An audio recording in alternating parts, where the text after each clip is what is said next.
যে ধরনের জনবলের প্রয়োজন হবে, নির্বাচন কমিশন যদি অনুরোধ করে রাষ্ট্রপতি তাকে সেই ধরনের জনবলের ব্যবস্থা করবে।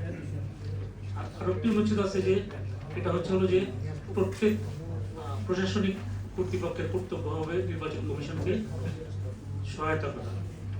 তো এখন যে নির্বাচন কমিশন যে তার কার্য করবে, তো নির্বাচন কমিশন তো তাকে আন্তরিক হতে হবে। আমরা যে এখানে যে রিপ্রেজেন্টেশন দেওয়া হয়েছে সেখানে আমরা যেটা দেখলাম যে ঋণ খেলাপিদেরকে তাদের যে এই বিষয়টাকে অবজ্ঞা করে বা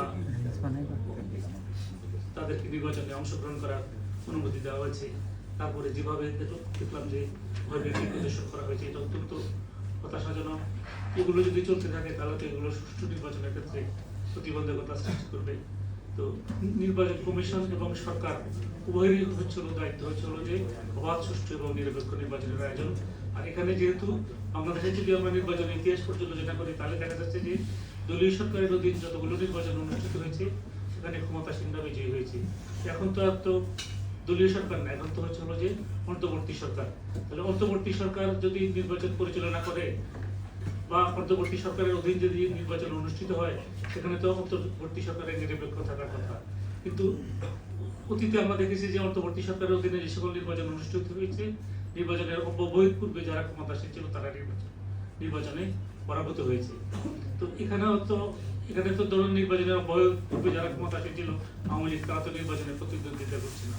তো অপর যারা প্রতিদ্বন্দ্বিতা করছে, আমরা আশা করব যে নির্বাচন কমিশন এবং সরকার অবাধ, সুষ্ঠু এবং নিরপেক্ষ নির্বাচনের আয়োজন করবে এবং জনগণ যাতে সুষ্ঠুভাবে তাদের ভোটাধিকার প্রয়োগ করতে পারে সে ব্যাপারে সচেষ্ট থাকবে। আর এর অন্যথা যদি হয় তাহলে তো আমরা এই যে এখন তো ধরেন এই যে ইউটিউব বলেন, ফেসবুক বলেন বা সোশ্যাল মিডিয়া বিভিন্ন ব্যাপারে তথ্য সোচ্চার তারা সবকিছুই কিন্তু অবলম্বন করছে। আর এর অন্যথা যদি হয় তাহলে দেখা যাবে যে নির্বাচন গ্রহণযোগ্য হবে না। আর নির্বাচন যদি গ্রহণযোগ্য যদি না হয় তাহলে সেটাও হলো যে অত্যন্ত বিব্রতকর পরিস্থিতির সৃষ্টি হবে। তো আমি আশা করবো যে অবাধ, সুষ্ঠু এবং নিরপেক্ষ নির্বাচন হবে এবং আমরা সবাই সুষ্ঠুভাবে আমাদের ভোটাধিকার প্রয়োগ করবো।